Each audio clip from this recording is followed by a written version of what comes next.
Com certeza você já passou pela Avenida Paralela e se deparou com um templo novo sendo construído e chamou a atenção com certeza pela suntuosidade do local. Mas hoje eu estou aqui para conhecer um pouco sobre o templo e sobre a religião, que é a Igreja de Jesus Cristo do Santo dos Últimos Dias. Eu converso agora, no Sobretudo, com Alexandro Silva, que é coordenador de visitação da Casa Aberta do Templo aqui em Salvador. Um templo, inclusive, que começou a ser erguido em agosto de 2021. Esse é o 11º edifício sagrado da igreja, que entra em funcionamento aqui no Brasil. Ao todo, são 350 em todo o mundo. E a arquitetura do prédio ela tem algumas peculiaridades. Ela faz uma homenagem ao mandacaru, que é uma planta, uma flor, que expressa a força do Nordeste, do nordestino, que está presente em toda a casa, desde os vitrais até mesmo aos móveis e à decoração. Mas a gente não veio aqui falar sobre o templo em si, a gente veio conhecer um pouco sobre a religião e como ela dialoga com a sociedade de um modo geral. Eu quero dar boas-vindas para você, Alexandre, e já começar com uma dúvida minha. Igreja de Jesus Cristo do Santo dos Últimos Dias ou Igreja dos Mórmons, como muita gente conhece?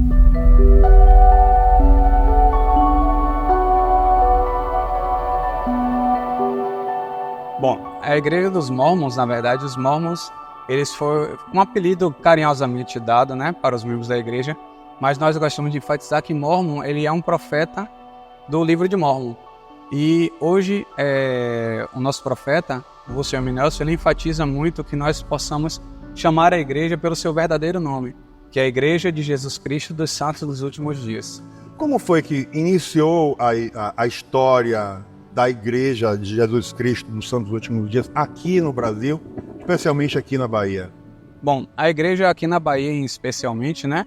No Brasil ela já é um pouco mais antiga, digamos assim, mas nós temos, os primeiros missionários foram mandados para aqui, para a Bahia, em 1978, né? E 4 anos depois, em 1982, a igreja foi estabelecida oficialmente na Bahia e hoje nós contamos com cerca de 50 mil membros na Bahia. Ao todo somos aproximadamente 1.500 membros no Brasil. 1,5 milhão, desculpa. 1,5 milhão de membros. E é importante a gente falar que esse templo em Salvador, ele vai abrigar os fiéis daqui da Bahia, de Sergipe e de parte de Minas Gerais. Qual a expectativa de vocês com a inauguração e com a formalização da chegada do templo aqui em Salvador? Bom, o propósito dos templos, na verdade, ele é para trazer as ordenanças que nós precisamos fazer, mas trazer para o mais próximo possível que os membros da igreja possam estar. E nós antigamente frequentávamos o templo de São Paulo, depois construiu-se o templo de Recife, né? E nós estávamos a cerca de 13 horas de Recife.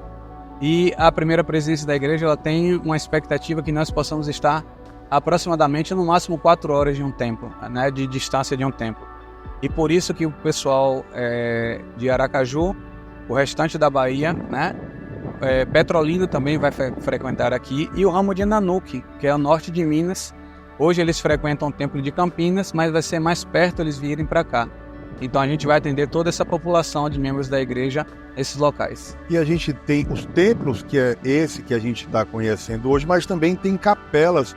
Qual a principal diferença dos rituais religiosos e até mesmo do trabalho no dia a dia da igreja? Pronto.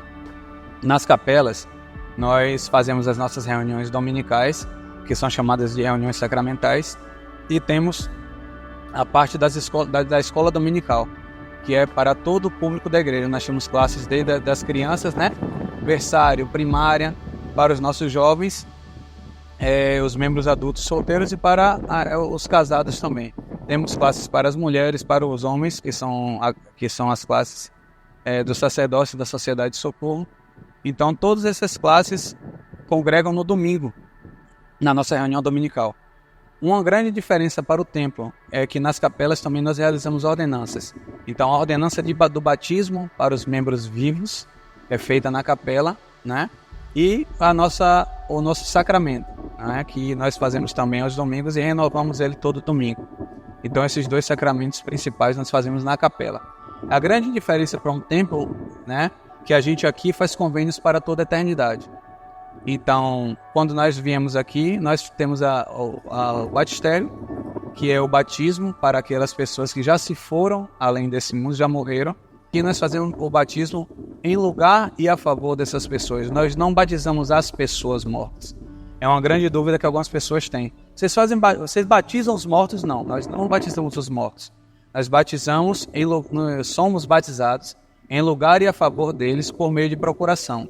Então, se é um parente meu direto, por exemplo, meu pai, meu avô, eu sou procurador natural. Então, com minha autorização, eu posso entrar no Family Search, na minha árvore genealógica, inserir essa pessoa e vai estar liberado que nós possamos fazer as ordenanças por eles. Então, começa pelo batismo.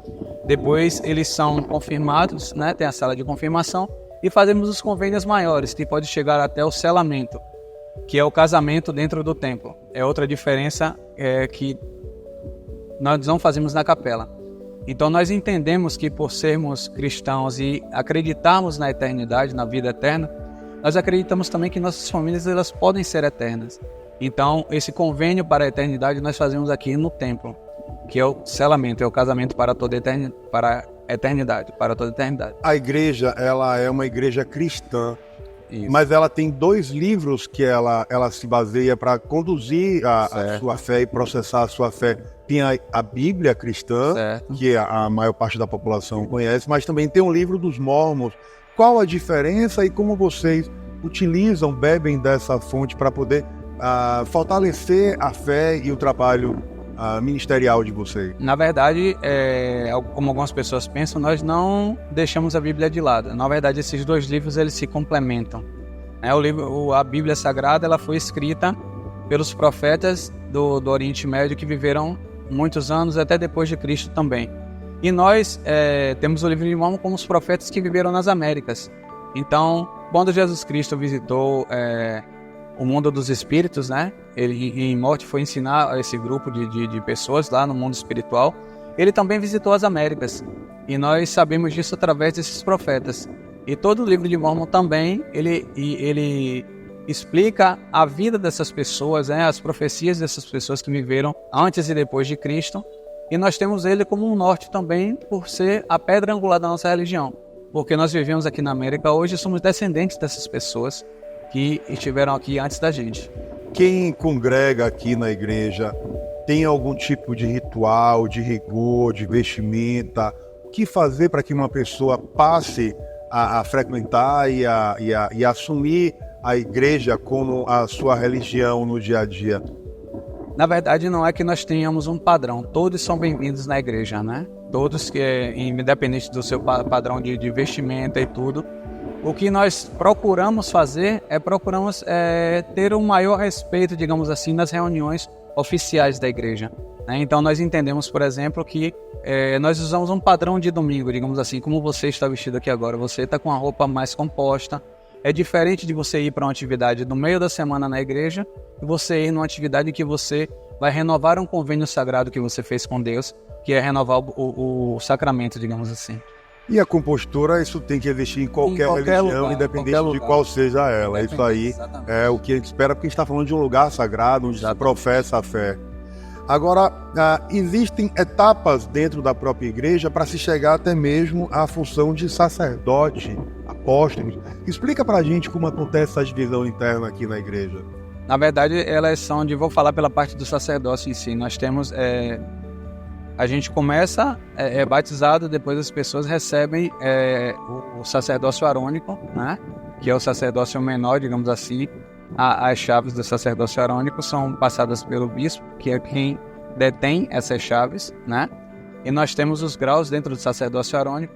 Quando a pessoa faz 18 anos, ela já pode, digamos assim, receber o sacerdócio de Melquisedeque, que é o sacerdócio maior, né? E dentro do sacerdócio de Melquisedeque nós temos os ofícios de Elder, sumo sacerdote. E aí, algumas pessoas também recebem também o ofício de 70, que já são autoridades, são aquelas pessoas que, digamos assim, ajudaram os apóstolos desde a época de Cristo, né? Já existia esse ofício de sacerdócio antigamente, apóstolo e profeta. Então esses são os graus dentro do sacerdócio de Melquisedeque que nós temos. A gente falou que é uma igreja cristã, mas ela não é católica e ela não é protestante.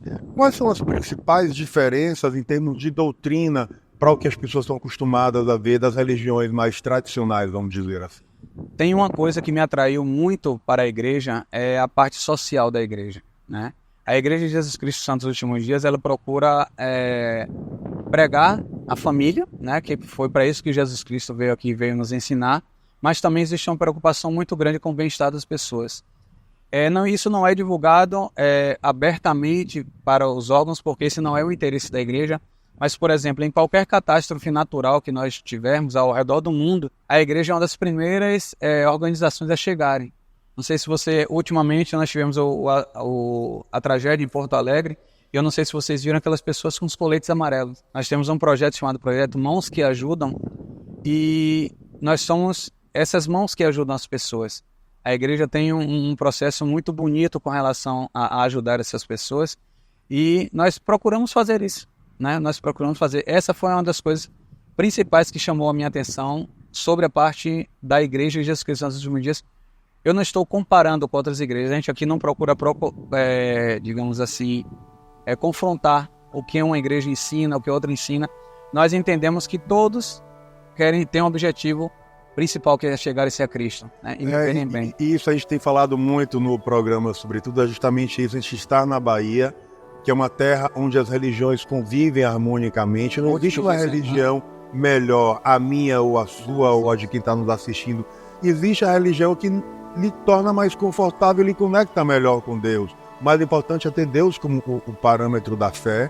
E acho que cada um vai encontrando a partir daí, ao longo do seu caminho, em qual local quer congregar, em qual religião quer servir e de que forma quer se conectar com Deus. Exatamente. Eu tenho isso, por exemplo, como uma família, nossa família.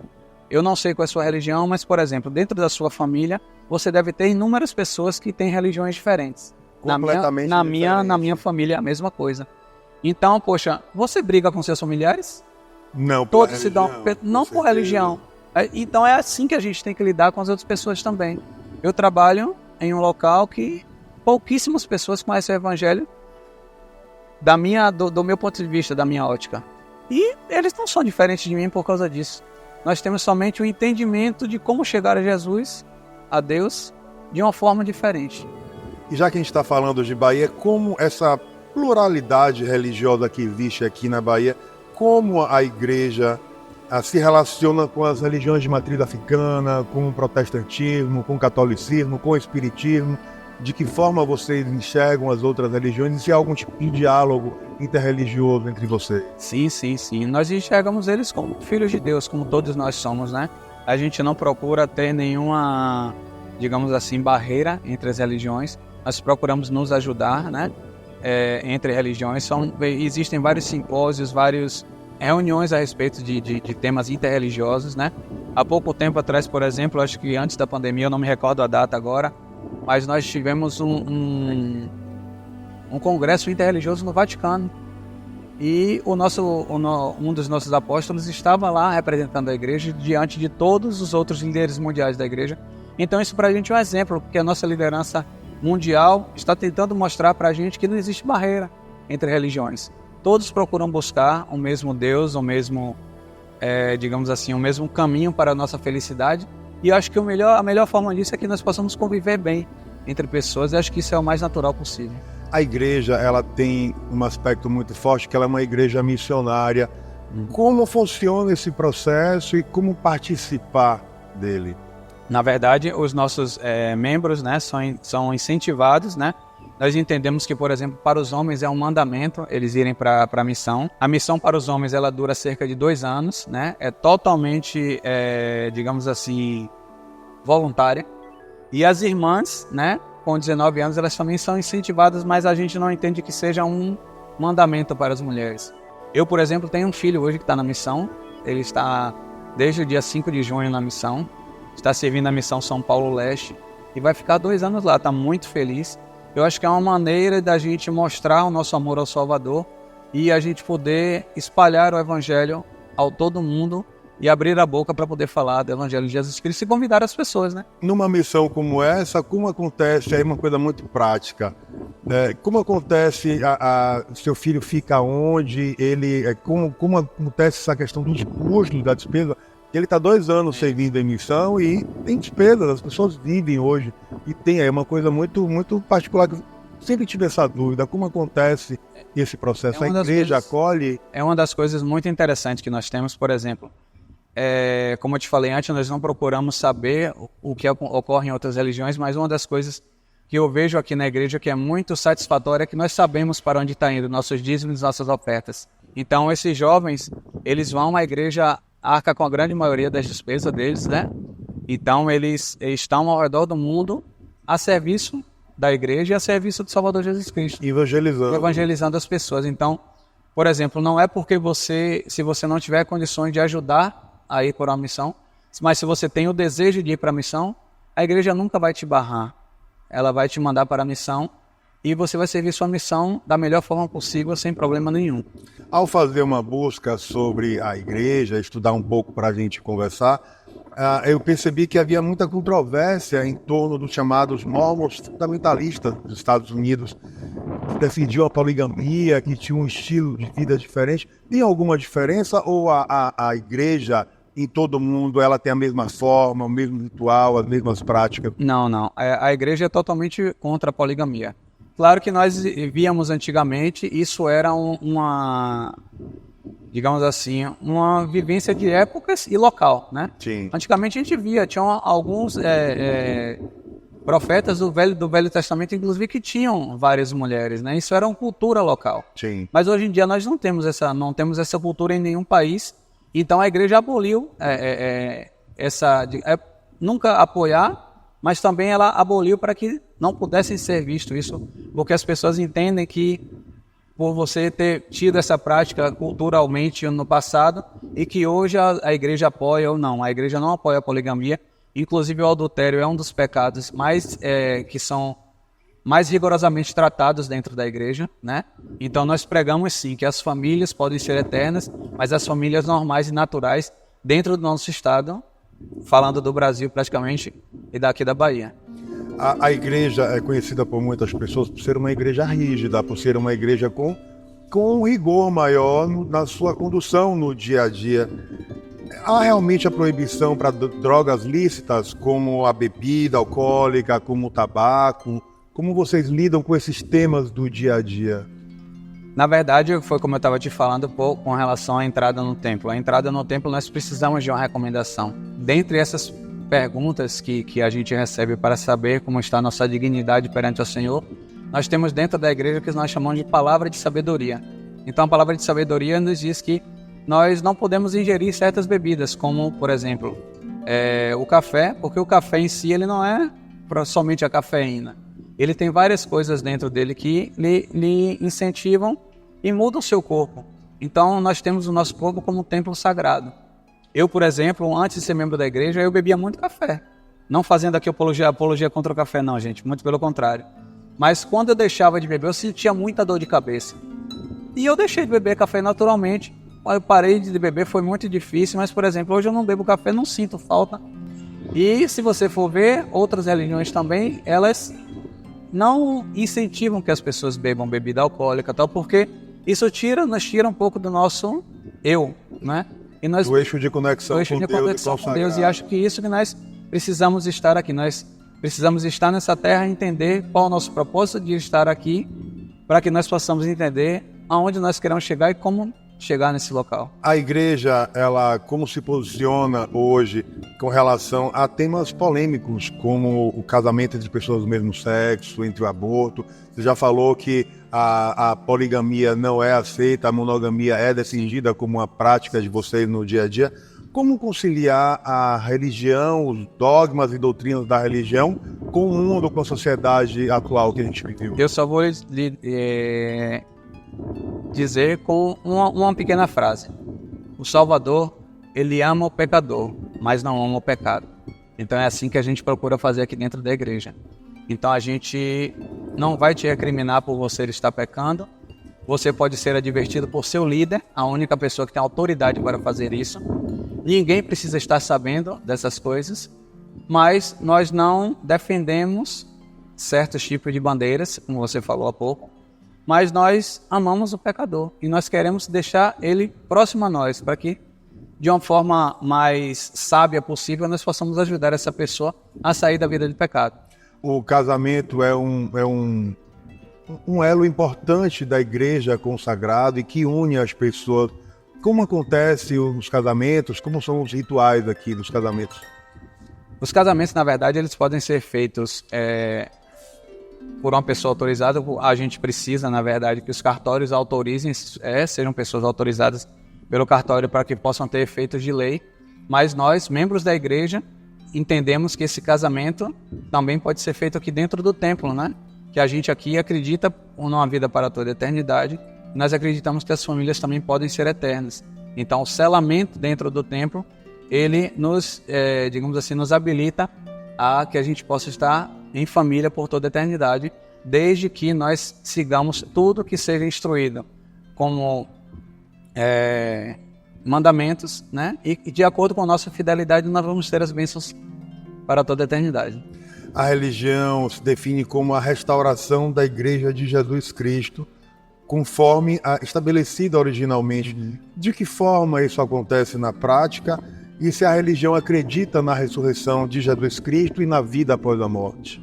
Acreditamos sim. Nós dizemos que a igreja foi restaurada, ela não foi fundada, porque nós acreditamos que seja uma igreja que é idêntica à igreja quando foi a igreja primitiva, que nós chamamos quando Jesus Cristo fundou a igreja aqui na Terra. Na verdade, ele apresentou a igreja para todos.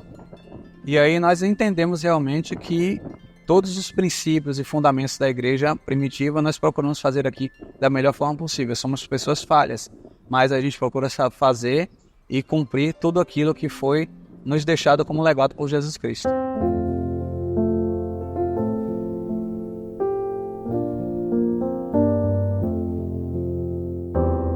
Para finalizar, a igreja está aberta à visitação. Eu queria que você explicasse para a gente. Ela vai ser inaugurada ainda, ela vai ser dedicada a esse termo que vocês usam.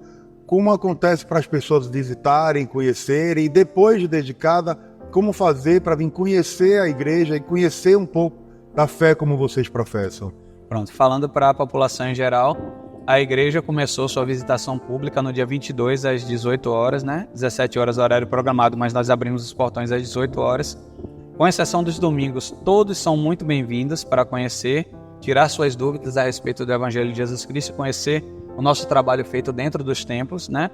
Esse vai ser um período curto, porque nós temos até somente os dias 7 de setembro, em que vai ser expandida essa visitação pública. Após o dia 20 de outubro, que nós chamamos de momento de dedicação, então o templo vai ser dedicado ao Senhor, né? Então aqui somente as pessoas que portarem uma recomendação e estarem dignas de entrar no templo, porque aqui nós consideramos que todos os convênios que nós fazemos lá dentro são convênios sagrados, então todas as pessoas precisam estar habilitadas para fazer esses convênios. Então, depois de dedicado o templo, somente os membros da igreja com recomendação específica poderão entrar. Alexandre, eu quero agradecer demais a sua participação com a gente. Acho que foram várias dúvidas tiradas. Que vocês continuem usando a força de vocês para professar a fé, para professar o amor de Jesus Cristo e, mais importante de tudo, a caridade, como você colocou como um aspecto muito importante do trabalho que vocês fazem aqui. Obrigado. Obrigado a vocês.